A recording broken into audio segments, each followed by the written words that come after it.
नमस्कार मित्रों, मैं हूं डॉक्टर हरिनिवास और आप इस समय आनंद ले रहे हैं अन्नम भट्ट की तर्क संग्रह का। या ये कहिए कि आप पढ़ रहे हैं अन्नम भट्ट की तर्क संग्रह। इस समय प्रथम पदार्थ यानी जो द्रव्य है उसमें 9 द्रव्यों का निर्णय चल रहा है। हम 7 द्रव्यों के बारे में देख चुके हैं। रह जाते हैं आत्मा और मन। हम चर्चा कर चुके हैं पृथ्वी, जल, तेज, वायु, आकाश, काल और दिक्। इन 7 की चर्चा कर चुके हैं। आज चर्चा करते हैं आत्मा की। इसकी परिभाषा देते हुए या इसका लक्षण देते हुए अन्नम भट्ट ने लिखा है ज्ञानाधिकरणम आत्मा। भाई, ज्ञान का जो आधार है, आधार व अधिकरणम व्याकरण का सूत्र है, तो ज्ञान का जो अधिकरण है वो आत्मा है। यानी किसी भी प्रकार का ज्ञान, बुद्धि उसका साधन हो सकती है, लेकिन उस ज्ञान की प्राप्ति आत्मा को होती है। तो ज्ञान का जो आधार है वो आत्मा है, अर्थात ज्ञानाश्रयत्वम आत्मनुलक्षणम। ज्ञान का आश्रय जिसमें रहता है वही आत्मा है। अब जीवन में आपको कुछ भी सीखना है, कुछ भी जानना है, कोई भी ज्ञान प्राप्त करना है, तो आप ये समझ लीजिए कि वो शरीर को नहीं होता है। बुद्धि उसका माध्यम है, लेकिन वो ज्ञान किसको प्राप्त होता है? आत्मा को प्राप्त होता है। सदुविधा, वो आत्मा 2 प्रकार की होती है, जीवात्मा, परमात्मा, चेती। एक जीवात्मा है और एक परमात्मा। अब ध्यान दीजिएगा, मैंने आपसे कहा था कि वैशेषिक और दर्शन जो हैं वो परमात्मा को भी एक द्रव्य के रूप में मानते हैं। तो ये जो आत्मा नाम का द्रव्य है, इसके 2 प्रकार हैं, एक है जीवात्मा और दूसरा है परमात्मा। तत्र ईश्वरः सर्वज्ञः परमात्मा एक एव सुख दुख आदि रहिता। इसमें आप जिसको ईश्वर के नाम से जानते हैं, जिसको आप सर्वज्ञ कहते हैं, वह परमात्मा है, वो एक ही है और सुख दुख आदि से रहित है। चलिए, परमात्मा कौन है? जिसको आप ईश्वर कहते हैं वह परमात्मा है। परमात्मा कैसा है? परमात्मा सर्वज्ञ है। परमात्मा कैसा है? परमात्मा एक ही है। परमात्मा कैसा है? जो सुख दुख इत्यादि से रहित, जिसको ये कुछ भी व्याप्त नहीं होता है। इस संसार के, जिसको आप वेदांत की भाषा में मोह माया कहते हैं, जिसको व्याप्त नहीं होता है, उसी को तो आप परमात्मा कहते हैं। वही बात यहां पे भी कही गई है। जीवात्मा के बारे में कहते हैं कि जीवात्मा प्रति शरीरम भिन्नो विभुर नित्यस्य। जितने इस संसार में शरीर हैं, चाहे वो मनुष्य के हों, चाहे वो प्राणियों के हों, प्रत्येक शरीर में भिन्न भिन्न जीवात्मा रहता है। वो विभु है, यानी सर्वव्यापी है, नित्यश्च, और नाशवान नहीं है, उसका भी कभी नाश नहीं होता है। ये हमने जब से आकाश का लक्षण देखा था तब से कहा था कि विभु और नित्य, इन शब्दों को याद कर लीजिए। लेकिन आकाश में, काल में, दिग में एक, विभु और नित्यता, ये 3 गुण थे कि वो एक है, वो सर्वव्यापी यानी विभु है, और वो नित्य है। लेकिन आत्मा के लिए ये कहा कि वो एक नहीं है, अनेक है। जितने शरीर हैं, प्रत्येक शरीर में एक आत्मा है। लेकिन जब उसको विभु कहा, सर्वव्यापी कहा, जब उसको नित्य कहा, तो एक बात दूसरी आ गई कि आत्मा एक तो नहीं है, लेकिन अगर वो नाशवान नहीं है, अर्थात अगर वो नित्य है, तो वो अजन्मा हो जाएगा, जो हमारी वेदांत की भाषा होती है उसके अनुसार। क्योंकि जातस्य ही ध्रुवो मृत्यु ध्रुवम जन्म मृतस्य च, वहां ये नियम है। यानी वो कार्य नहीं होगा किसी का, वो कारण रूप में ही रहेगा। तो जीवात्मा और परमात्मा दो स्वरूप हुए, लेकिन वास्तव में चर्चा यहां हो रही है आत्मा की। इसलिए जीवात्मा और परमात्मा यहां दो अलग अलग द्रव्य नहीं है, आत्मा एक ही द्रव्य माना गया है। लेकिन जैसे हम पृथ्वी के बारे में कहा कि सद्विधा नित्या परमाणु रूपा नित्या कार्य रूपा, उसी प्रकार से यहां पे भी सद्विधा हो गया, एक जीवात्मा हो गया, एक परमात्मा हो गया। लेकिन परमात्मा जो है वो तो सर्वज्ञ है, ईश्वर है, एक है, सुख दुख आदि से रहित है। लेकिन जीवात्मा भी यहां नित्य है, वह भी नाशवान नहीं है, और विभु सर्वव्यापी है। सर्वव्यापी इसलिए कहा गया कि कोई भी जो भी तत्व है, चाहे वो वृक्ष हो, चाहे वो पशु प्राणी हो, पक्षी हो, जलचर हो, नभचर हो, कोई भी किसी भी प्रकार के, यानी जो भी प्राणवान है उस सब में ये जीवात्मा रहता है। इसलिए इसको कहा कि प्रति शरीरम, प्रत्येक शरीर में भिन्न भिन्न अलग अलग रहता है। कोई भी शरीर इसके बिना रह नहीं सकता है। सर्वव्यापी है, सर्वत्र पाया जाता है। इसके लिए आप ये नहीं कह सकते हैं कि यहां मिलेगा यहां नहीं मिलेगा, और नित्य है।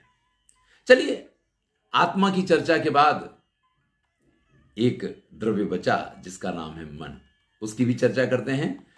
सुख दुखादि उपलब्धि साधन इंद्रियम मना।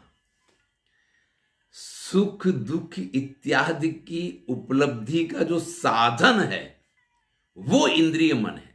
देखिए, हमारे पास इंद्रियां तो पंच ज्ञानेन्द्रिय, पंच कर्मेंद्रिय, वो सब आप जानते हैं, लेकिन सुख दुख की उपलब्धि का वो कारण नहीं है। आंखों का काम सिर्फ देखना है, देखने के बाद वो अगर अच्छा लग रहा है तो ये अनुभूति मन की है, और देख के अगर वो बुरा लग रहा है तो ये अनुभूति भी मन की है। यानी सुख या दुख का कारण आंख नहीं है। भले हम कहें कि आंखों से देखा और प्यार हो गया, भैया प्यार आंखों को नहीं होता है। प्यार तो ये तो मन का विषय है। हमारे यहां महाकवि भास ने कहा है कि प्रद्वेषो बहुमानोवा संकल्पात उपजायते, और संकल्प ये तो मन का काम है। किसी के प्रति द्वेष या राग ये आपके संकल्प के कारण हुआ करता है। तो सुख अथवा दुख जो भी होता है ना, उसका साधन आपकी मन नाम की इंद्रिय है। तो इसको इंद्रिय भी कहा है, और सुख दुख की उपलब्धि का साधन इसको कहा गया है। अभी कैसा है, तो तच्च प्रत्यात्मनियतत्वात् अनंतम। क्योंकि प्रत्येक आत्मा का अपना मन है, तो जितनी आत्माएं हैं मन भी उतने हैं। जैसे आत्मा के लिए कहा कि वो प्रत्येक शरीर में अलग अलग हुआ करता है, ऐसे ही आप मन के बारे में मान लीजिए कि प्रत्येक आत्मा का अपना अलग अलग मन है। तो जितनी आत्माएं हैं, आत्माएं कितनी हैं तो अभी देख चुके हैं कि वो सर्वव्यापी है, सर्वत्र विद्यमान है, नित्य है। तो वही गुण यहां पे भी लागू पड़ते हैं कि मन भी अनंत हैं, लेकिन परमाणु रूप है। देखिए, परमाणु रूप जो होगा वो नाशवान नहीं होगा। यहां एक नई बात आई, जो बात संभवतः वेदांत में अलग ढंग से कही गई है। हमारे पुनर्जन्म के सिद्धांत में हम ये कहते कि हमारे कर्म हमारे साथ जाते हैं। अब आप बताइए, शरीर तो रह गया तो कर्म जाएंगे किसके साथ? तो आत्मा तो निर्लिप्त होता है।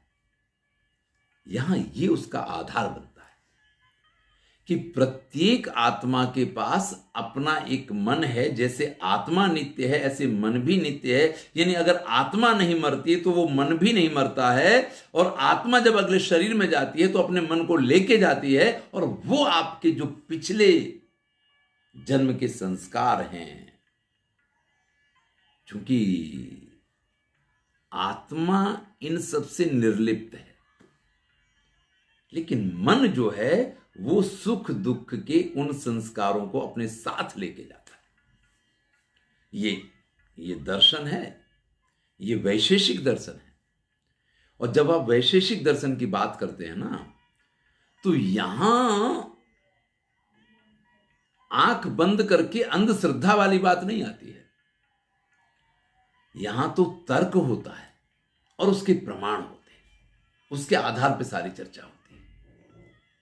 तो जब मन को परमाणु रूप कहा कि वो परमाणु रूप है, हमने जिसको परमाणु रूप में देखा, चाहे पृथ्वी का परमाणु रूप देखा हो, चाहे जल का देखा हो, वो नित्य है, ये भी नित्य है।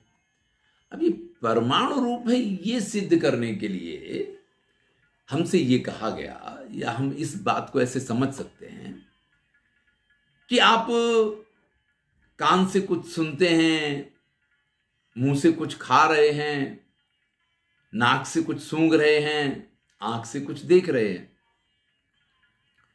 लेकिन सभी इंद्रियों से जो प्रक्रियाएं चल रही हैं, मन एक साथ सबका अनुभव नहीं कर पाता है। अर्थात अगर वो देखने का काम कर रहा है, यानी दृष्टि जन्य सुख अथवा दुख का अनुभव कर रहा है, तो उस समय वो घ्राण जन्य दुख सुख को नहीं समझ पाएगा, या उसके आनंद को वो अनुभव नहीं कर पाएगा। और अगर वो भोजन कर रहा है और रसास्वाद ले रहा है, तो उस समय दूसरी चीजें जो हैं वहां काम नहीं करती। आत्मा एक साथ इन सबको प्राप्त कर सकता है, लेकिन मन सुख अथवा दुख जब महसूस करता है तो उसमें इन सब के बीच में एक अंतर होता है। अब आप कहें कि हम बहुत अच्छा कोई भोजन करते हैं तो सबसे पहले उसकी सुगंधी आती है, उसकी सुगंधी का भी आनंद लेते हैं, उसको देखते हैं, अगर उसकी आकृति गुलाब जामुन की बहुत अच्छी है तो हम उसका भी आनंद लेते हैं, और हम मुंह में रखते हैं, उसका स्वाद भी लेते हैं। तो ये सारी प्रक्रियाएं एक साथ तो चलती हैं। आप कैसे कह सकते हैं कि नहीं, एक साथ उसका आनंद नहीं लेते हैं? तो एक बड़ी सुंदर उपमा दी है कि पीपल के 10 पत्ते आप रख दीजिए और एक सुई लीजिए, एक साथ उसको छेद कर दीजिए, तो वो सेकेंड में 10 पत्तों के पार हो जाएगी। लेकिन आप ये नहीं कह सकते कि 10 पत्ते एक साथ विद्ध हुए हैं। उसमें एक क्रम रहा है। पहले पत्ते को सुई ने पार किया, फिर दूसरे को किया, फिर तीसरे को किया, फिर चौथे को किया, ऐसे करके वो 10 पत्तों के पार गई है। तो सूची से विद्ध होने वाले 10 पत्ते जैसे क्रम में होते हैं और क्रमशः विद्ध होते हैं, उसी प्रकार से अगर हम एक साथ सभी इंद्रियों का आनंद प्राप्त भी कर रहे होते हैं, तो मन तो उसमें एक क्रम के अनुसार ही उनको प्राप्त कर पाता है, और इसीलिए इसको परमाणु रूप माना गया है। वो बड़ा सूक्ष्म है। आप जानते हैं श्रीमद् भगवद गीता में कहा गया है, चंचलम ही मना कृष्ण प्रमाथि बलवत् दृढ़म, कि भाई चंचल मन जो है वो बड़ा ही तीव्र गति वाला है, अत्यंत चंचल है, उसको वश में करना बहुत कठिन है। तो वो मन का एक स्वरूप है और वो एक प्रकार की चर्चा है। यहां आपको ये बताया गया कि मन जो है वो आत्मा के साथ संलग्न है। प्रत्येक आत्मा का अपना मन है, और मन ही सुख और दुख की जो स्थिति है उसका कारण है। एक बड़ी महत्वपूर्ण बात जो कही है कि वो परमाणु रूप है और नित्य है। नित्य का अर्थ यह है कि शरीर के साथ मन नहीं मरता है। जैसे आत्मा अमर रहती है और शरीर मरता है, और आत्मा दूसरे शरीर में प्रवेश करती है, तो उस आत्मा के साथ मन की भी आगे की यात्रा कंटिन्यू रहती है। एक मन जिस आत्मा के साथ है वो उसी आत्मा के साथ रहेगा। इस प्रकार का संबंध हम इन दोनों के बीच में समझ सकते हैं। तो चलिए, आपको मैं समझता हूं कि ये कुछ बातें ऐसी हैं जो द्रव्य निर्णय के संदर्भ में 9 द्रव्यों की चर्चा हमने यहाँ पूरी की है। अवश्य ही समझ में आया होगा। इसके बाद गुणों की चर्चा शुरू होगी। मैं हूं डॉक्टर हरिनिवास। चैनल है संस्कृत साहित्य एवं संस्कृति। आनंद लीजिए। अगर आपको अच्छा लग रहा है तो चैनल को सब्सक्राइब कर लीजिए, मित्रों के साथ शेयर कीजिए। धन्यवाद।